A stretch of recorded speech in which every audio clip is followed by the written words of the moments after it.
Então, gente, shalom, shalom a todos, boa noite. Estamos iniciando, então, nossa aula de número 1 da disciplina Introdu- Introdução à Torá Oral, iniciando uma nova disciplina. Essa disciplina ela terá um total de 4 aulas. Nossos encontros, na verdade, serão às segundas-feiras. No entanto, essa primeira aula está ocorrendo na terça-feira em caráter excepcional, devido a alguns problemas técnicos. E novamente, também hoje foi um pouco difícil de entrar devido a esses mesmos problemas, mas conseguimos entrar. Baruch Hashem. Então, nessa disciplina, nós vamos estar é, fazendo uma introdução a um conceito muito importante, que é o conceito da Torá oral.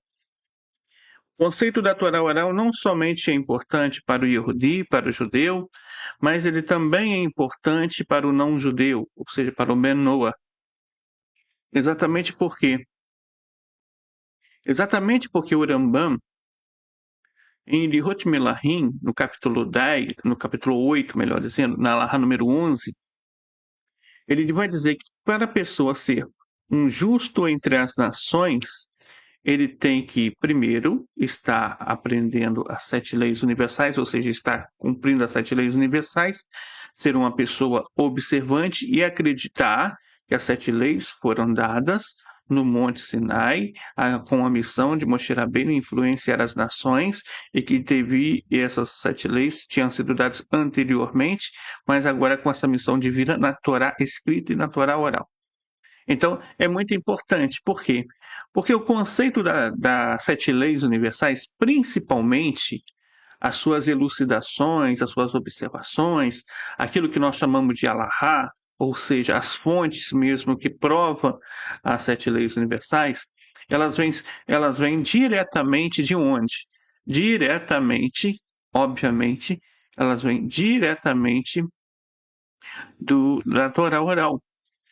Mas basicamente no Tratado Sanhedrin, na página 56A, 56B, em diante, 57A, 57B, 58A, 58B, em geral. Então, ali nós encontramos as 7 leis universais com as suas definições, ou melhor, com as suas ramificações, ok?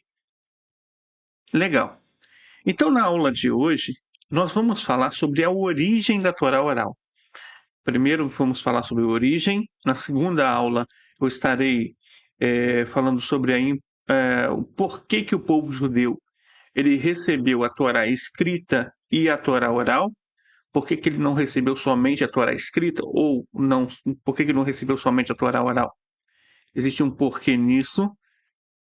Na aula de número 3 falaremos sobre a transmissão da Torá oral ao longo de todas as gerações, até ela chegar no dia de hoje. Como você sabe, a Torá oral no dia de hoje, você encontra ela de forma compilada, né? Ou no Talmud, na Mishnah, na Gemara, nos Midrashim e nos livros sagrados, né? É, e na quarta aula falaremos sobre a importância que a Torá oral tem para o não-judeu, para o Ben Noah, especialmente para aqueles que aprendem diretamente com o povo de Israel, com o povo judeu. Então, esses são os temas das nossas aulas. Primeiro, vamos iniciar então pela primeira lição, a aula de hoje, onde abordaremos sobre as 7 leis não, sobre o que é, afinal de contas, a Torá oral. Bem, para mim falar sobre a Torá oral para você, eu preciso falar sobre um outro assunto. Eu preciso falar sobre a outorga da Torá no Monte Sinai. E aquilo que eu vou falar aqui para vocês, eu estou me baseando aonde? Estou me baseando na introdução do Sefer Hamadá, ou seja, o primeiro livro do Mishneh Torah, do qual o Rambam Maimônides ele fez o prefácio lá e ele deixou isso bem explicadinho.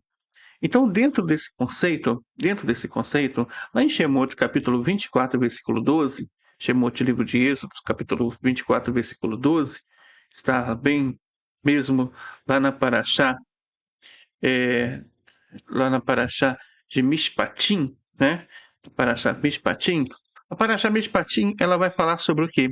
Sobre quando Moshe Rabbeinu, ele foi subir no Monte Sinai, Hashem chamou Moshe Rabbeinu e falou com Moshe Rabbeinu, eis que eu vou te dar a Torá, aliás, eis que eu vou te dar as Luhot, tá? Eu vou usar os termos hebraicos aqui, a Torá e a Mitzvah.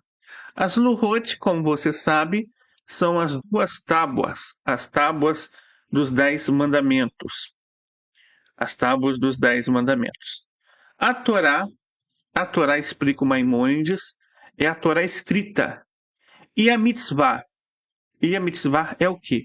Porque, olha, se eu já falei que tem os 10 mandamentos nas Luhot, nas tábuas, se eu falei para você que a Torá é a Torá escrita, logo, tudo aquilo que é escrito em termos de Torá estava lá, incluindo todos os mandamentos. Então, a Mitzvah é o que, afinal de contas? Então, explica o Maimônides uma coisa muito importante. Veja que a palavra não está escrito mitzvot no plural, mas está escrito mitzvah. Mitzvah é uma ordem, mas também mitzvah pode ser a interpretação, a explicação oral da Torá escrita. Então, juntamente com a Torá escrita, Hashem, ele deu a Moshe Rabbeinu o quê? Ele deu a Moshe Rabbeinu a elucidação da Torá escrita, a interpretação da Torá escrita. Isso foi passado ao povo de Israel. Agora, isso foi passado não de uma maneira muito abrangente, muito ampla, muito divulgada. Primeiramente, quando o povo de Israel recebeu isso, isso foi passado para aquele grupo principal de liderança. E esse grupo principal de liderança, ele tinha a missão de transmitir esses ensinamentos, essas instruções, essas orientações aqueles que aprenderiam com eles, com o povo em geral. Bem, esse grupo de Moshe Rabbeinu, ele compreendia primeiro os 70 anciãos. Lembra que Yetro, o sogro de Moisés, ou seja, Jetro, ele instruiu Moshe Rabbeinu a fazer o quê? A licenciar, né? A ordenar 70 juízes. Desses 70 juízes, eles compunham então o primeiro Sanedrin, o primeiro tribunal, e ele fazia parte dessa liderança direta a Moshe Rabbeinu. Bem, esses 70, eles receberam diretamente de Moshe Rabbeinu a transmissão da Torá oral, assim como também a transmissão da Torá escrita. Josué e Pinhas, ou seja, Pinhas era neto de Arana Cohen, de Arão sacerdote, e Josué, Yehoshua Ben-Nun, né? Ele, então, é o sucessor de Moshe Rabbeinu. Eles recebem também essa transmissão diretamente. Depois de Josué e Pinhas, essa transmissão foi passada após a morte de Moshe Rabbeinu a quem? Ela foi passada aos profetas. Cada profeta, em sua geração, tinha a missão de ser um líder daquela geração. Cada profeta era um líder da geração, incluindo o próprio Josué, era o líder da geração dele. Ou seja, a ideia principal é que em cada geração tem um Moshe Rabbeinu. Isso. Tem uma centelha de Moshe, que repousa sobre o líder daquela geração. Então, a Torá oral que foi passada a Moshe Rabbeinu, ela foi transmitida para cada profeta. Todos os profetas deveriam acreditar inteiramente, tanto na Torá escrita quanto na Torá oral. E, através da Torá oral, eles deveriam passar as suas orientações, suas instruções, seus conselhos, propriamente dizendo. E isso foi durante muito tempo. Após o povo de Israel ter ido para o exílio, né, então houve mais profetas, ou seja, não houveram profetas que eu falo são profetas ordenados. Por quê? Para se ter profetas, quando eu estou falando do cargo profético, às vezes a pessoa pode ter profecia. Hoje existem líderes das gerações que têm profecia. Por exemplo, o Rebbe de Lubavitch tinha profecia, mas ele não tinha o cargo nomeado de profeta. Por quê? Para ser um profeta, na verdade, você precisa de alguns requisitos: que o povo de Israel esteja inteiramente morando dentro da terra de Israel. Essa é a primeira coisa. A segunda coisa é que, além do povo de Israel estar morando dentro da terra de Israel, é necessário que o Sanhedrin esteja composto, porque é o Sanhedrin que vai ordenar um profeta, né? Essa é a segunda função que o profeta tem. Além do Sanhedrin, então, estar funcionando também todas as tribos estarem na terra de Israel, é necessário, então, que isso ocorra por um chamado divino mesmo, de um homem que realmente deseja de todo o coração, que venceu suas inclinações. Propriamente dizendo, podemos dizer que o Rebbe de Lubavitch é um profeta, né? No entanto, não com um Sanedrin completo já organizado. Hoje não tem Sanedrin, por exemplo. Assim como Daniel era um profeta na geração dele, mas não levou o cargo, o nome, de título profético, porque não tinha Sanedrin na época dele. Então, como não tinha profeta, quando o povo de Israel voltou do exílio, você tem esse ciclo interrompido, houve uma chamada Knesset Hagdolah, Grande Assembleia, e essa Grande Assembleia, ela recebeu a missão de continuar esse ciclo de transmissão da Torá oral. Esse ciclo, então, ele foi continuado ao longo das gerações. Ele foi passado de geração em geração por cada sábio na sua própria geração. Essa transmissão, ela se deu de maneira ininterrupta, sem uma brecha de tempo. Morria um líder da geração, o outro estava lá para sucedê-lo, e isso foi contínuo, tá? Até o tempo que precisou a Torá oral ser registrada, e aí é por isso que se tem um Talmud, é a Torá oral que foi registrada, e isso foi por conta das perseguições que houveram. A gente vai abordar isso nas aulas mais à frente. Bem, em si, o que afinal de contas consta na Torá oral? O que a Torá oral tem de diferente da Torá escrita? A Torá oral, primeiro, ela tem ordens, isso, sobre a maneira de praticar uma mitzvah. Ela tem a maneira correta de você praticar o mandamento. Cada mandamento da Torá, ela tem uma forma correta de ser praticada. Entendeu? E essa forma correta, a Torá escrita, por exemplo, vai dizer para você fazer o mandamento tal, ou para você não fazer a transgressão. Mas ela não vai te dar a lição de como praticar aquele mandamento.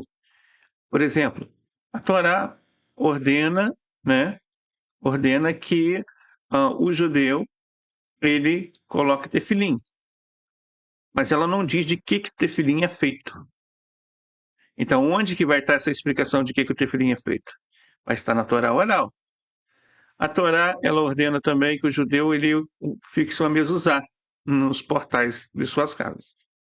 Mas ela não vai dizer como se fixa essa mezuzá, a que altura da porta é feito, de que maneira fala quando se fixa a mezuzá, por exemplo.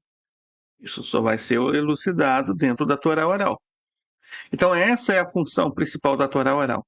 Ela trazer a interpretação, a forma de compreender aquele mandamento e como cumpri-lo na prática de maneira correta. Então, a ideia principal é a seguinte: imagine você um grande bolo. Você vê um bolo e você quer fazer um bolo, né? Você quer fazer um bolo na sua casa.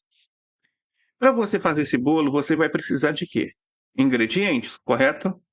Obviamente. Mas além dos ingredientes, você precisa de o quê? De uma receita. Essa receita tem um modo de preparo.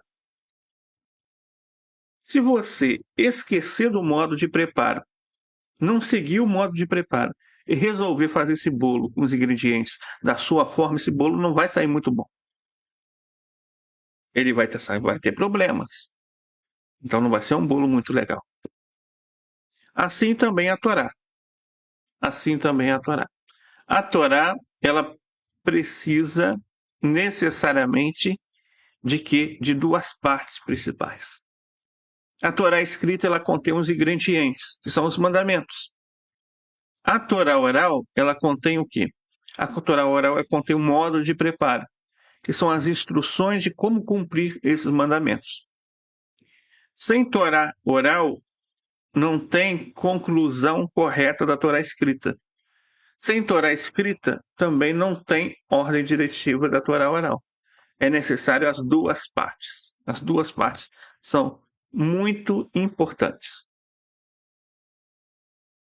Uma outra coisa que a Torá oral ela vai conter, além disso, são os decretos de Rabanan. O que são decretos de Rabanan? Muitas vezes chama de decretos rabínicos.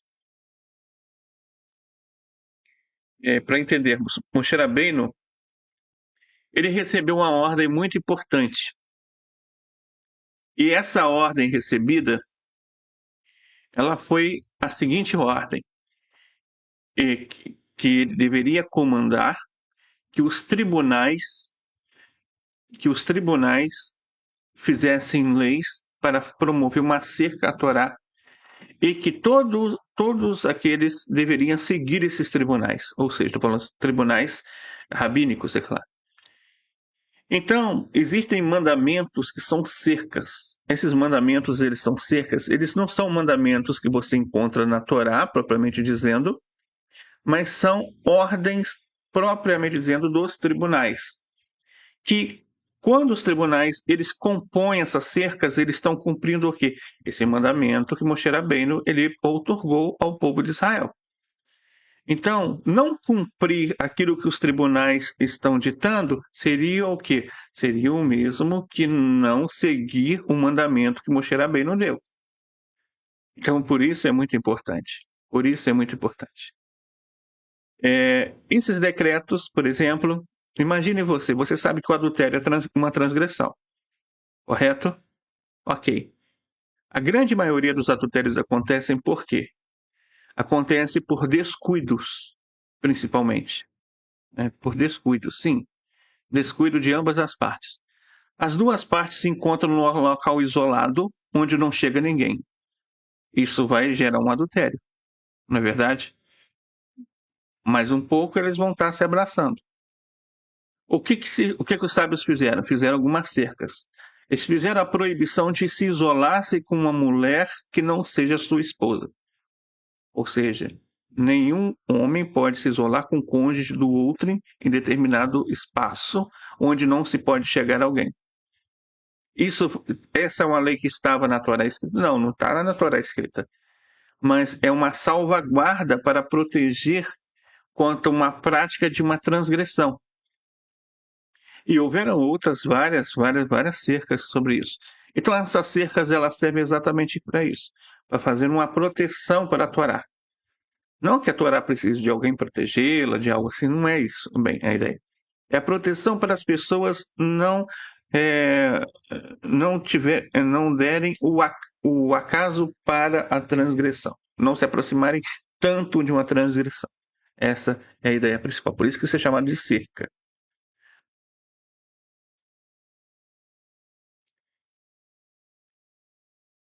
Diferentemente dos outros tipos de interpretação que na maioria das vezes as pessoas conhecem, olha, qual o tipo de interpretação que geralmente as pessoas conhecem hoje? Quando, por exemplo, a pessoa está vindo de algum berço protestante ou algo assim, ela conhece uma interpretação que é chamada livre interpretação das escrituras. Essa livre interpretação das escrituras, ela é feita de seguinte forma: a pessoa lê lá o texto, analisa o contexto, quando analisa, né? Analisa o contexto e, através daquela conclusão, ela própria faz a própria interpretação dela. Não é isso? Isso é chamado de livre interpretação das escrituras. No entanto, no judaísmo, essa não é a interpretação que é usada. A interpretação do judaísmo é fixa. Ela já está na Torá oral. Então, quando alguém vai interpretar, ele vai interpretar diretamente de acordo com as fontes. O que aquelas fontes elas estão dizendo? Por exemplo, a pessoa pega um texto, né? Ela vai procurar ver o que Urashi ele comentou sobre aquele texto. Ela procurará fazer também ver o que os tratados do Talmud, da Mishnah e da Gemara comentaram sobre aquele tópico. Ela vai procurar ver o que o Midrash diz sobre aquele texto. Então a interpretação ela já é seguida fixa. É uma interpretação milenar. porque foi dado por Moshe Rabbeinu há mais de 3.800 anos atrás. E essa interpretação ela foi passada de geração em geração, geração em geração. Quando Moshe Rabbeinu ele recebeu a Torá, ele recebeu aquilo que nós chamamos de pardês. O que é o pardês? O pardês são as 4 chaves de interpretação, ou seja, o Peshat, o Remes, o Drash e o Sod. Essas 4 chaves de interpretação aplicadas é que, dessa chave de interpretação, é que se extrai a Torá oral. Então, por isso, a Torá oral é essas chaves aplicadas. Então, essa aplicação ela já foi feita há muito tempo atrás e ela vem hoje já subscrita, seja nos códigos de leis, por exemplo, Shulchan Aruch, Kitzur Shulchan Aruch, no Talmud, na Mishnah, na Gemara, e vem também, por exemplo, nos livros de Kabbalah, como o Zohar Kadosh, como, por exemplo, os livros que explicam todos esses conteúdos. Ou seja, a sabedoria judaica milenar, que ela passa o ensinamento judaico milenar, a transmissão, a maneira de explicar a Torá, isso é a Torá oral. E essa é a forma como se interpreta dentro do judaísmo. Então, no judaísmo, tudo é fontes, tudo é amparado nas fontes. As fontes que foram transmitidas pelos sábios, as fontes que foram transmitidas aos sábios pelos profetas, e assim até chegar no Monte Sinai. Essas fontes são aquilo que realmente elas vão determinar como algo como correto ou não.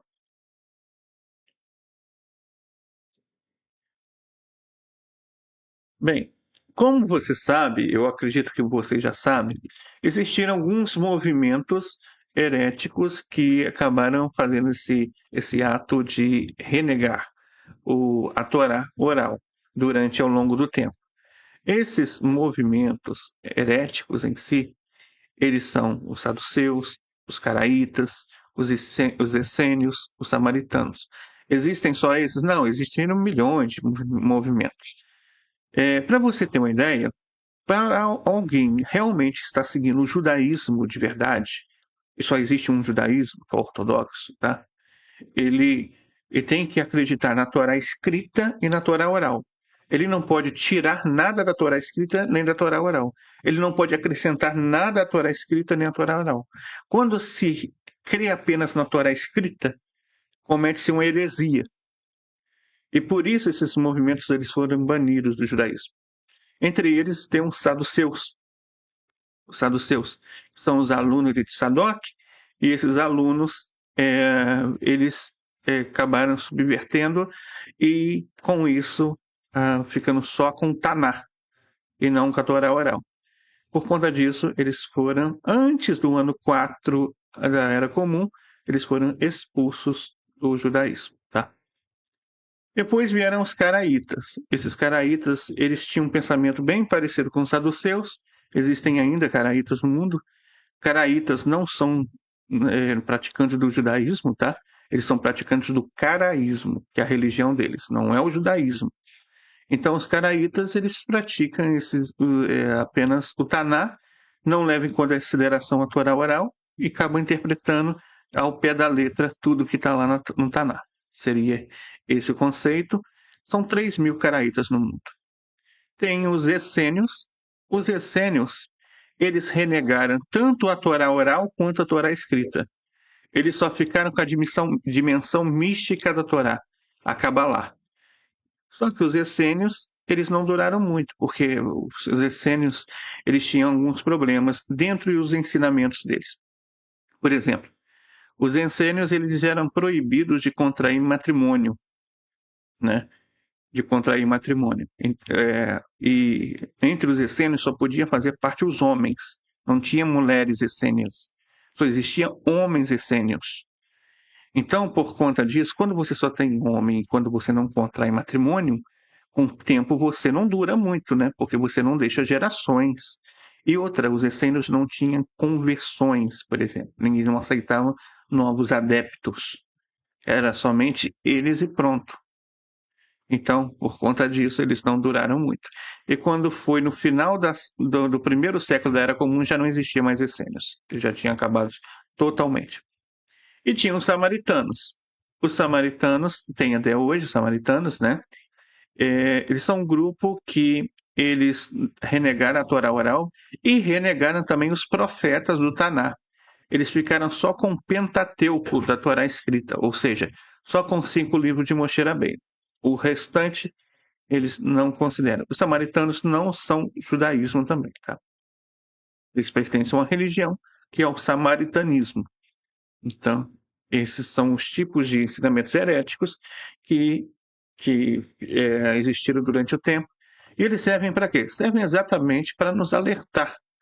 Alertar que se a pessoa realmente ela não permanece naquilo que ascendeu no Monte Sinai, e ela tenta modificar, transformar, subverter, cancelar, aumentar, é claro que a gente vai para o mesmo caminho deles, se isso acontecer. Então, deve ter-se muito cuidado e exatamente seguirmos as instruções como foram passadas a Moshe Rabbeinu, que é nosso mestre. Estaremos então abrindo agora para perguntas. Se você tiver alguma pergunta, 40 minutos. Então, até 19h45, estarei respondendo as perguntas, ok?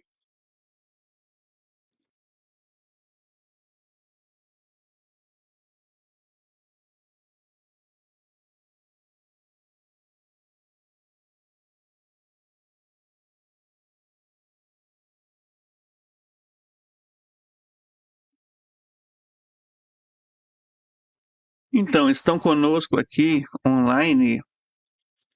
Deixa eu ver quem está conosco. A Marta, a Marta Cristina Braz Vieira, o Daniel Ferreira Nunes, a Luciana Rodrigues. Shalom, shalom a todos. Temos mais 6 aí. Shalom, shalom a todos. Quem quiser, só dá um oi aqui no chat, no bate-papo. O André Teixeira também está conosco aqui. Onde vivem os samaritanos? Bem, alguns samaritanos vivem sim dentro da terra de Israel até hoje. Tá? Alguns samaritanos vivem, e são muito poucos, não são muitos. Existe um grupo remanescente no Brasil dos samaritanos, mas não são samaritanos de verdade. Entenderam? Porque os samaritanos, eles não admitem conversões. Não existem conversão para alguém ao samaritanismo. Somente os filhos dos filhos continuam seguindo os ensinamentos dos pais. Então, não tem conversão. Então, a ideia de que os samaritanos no Brasil não são mesmo os samaritanos da terra de Israel. A Marta Cristina está perguntando: a preocupação de se perder instruções da oral após o exílio para a Babilônia?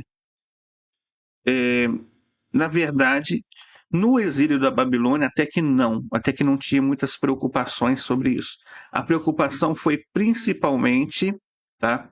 Foi no exílio romano, foi no exílio romano.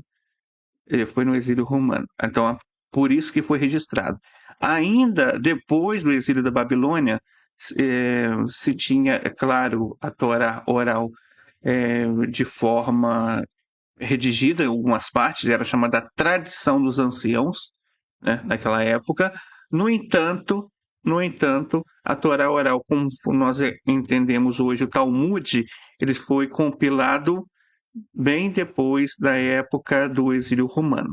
E sim, foi compilado quando os judeus estavam na Babilônia. Mas é porque os judeus foram na Babilônia não uma vez, foram 2 vezes. Na segunda vez que os judeus foram na Babilônia, o povo judeu foi muito querido, inclusive. A, o estudo da Torá floresceu bastante na Babilônia na segunda vez. E mais do que isso, o povo judeu na Babilônia, eles tinham liberdade para ter seus próprios tribunais, inclusive, na segunda vez que eles estiveram na Babilônia. E daí surgiu o Talmud Bavili, né? Ou seja, a compilação da transmissão oral no Talmud Bavili. E a compilação da transmissão oral na terra de Israel deu origem ao Talmud Jerusalém. André Teixeira, como eu posso aprender o Talmud? Qual a diferença entre o Midrash e o Talmud? Na verdade, o Talmud em si, ele tem noções midráshicas, existe muito midrash dentro do próprio Talmud. O Midrash em si, ele tem as coleções de histórias explicativas em que instruem dentro de significados mais profundos. O Talmud, ele vai ser mais o debate, a discussão entre a maneira mais flexível e a maneira mais rígida de cumprir uma mitzvah. Algumas partes do Talmud o Benoa ele pode estudar, porque algumas partes é aquelas que explicam sobre cumprir a sua própria mitzvah, ou seja, as 7 leis universais. Então, esses conceitos das 7 leis universais ele pode ser estudado dentro do Talmud. Então, nisso o Benoa pode estudar esses capítulos que têm essas partes.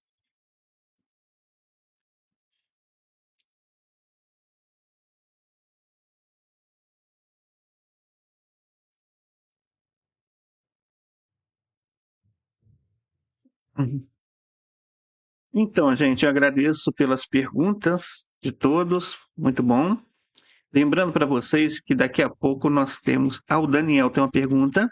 Existe diferença do Talmud Bavili para o Talmud do Shalom, além da localização? Bastante, mas muita diferença mesmo. Até a forma dos debates eles são diferentes, entendeu?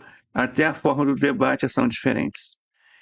A forma da própria leitura em si, que é mais uma leitura, o Yerushalom é mais uma leitura capitular do que uma leitura por páginas, ou seja, por tomos, né? Então existem diferenças enormes mesmo entre os dois. Essa permissão na Babilônia se deu pelo motivo de Nabucodonosor sido advertido por Deus? Em si, sim. Em si pode ser que sim, entendeu? Pode ser que isso influenciou. Mas a ideia principal é que a Babilônia tinha mudado muito da época do Nabucodonosor para a segunda época, tá? A Babilônia mudou muito, mas mudou muito mesmo. Ela já não era a mesma Babilônia, já não era a mesma cultura, até a religião da Babilônia não era a mesma mais. Já havia tido mudanças significativas.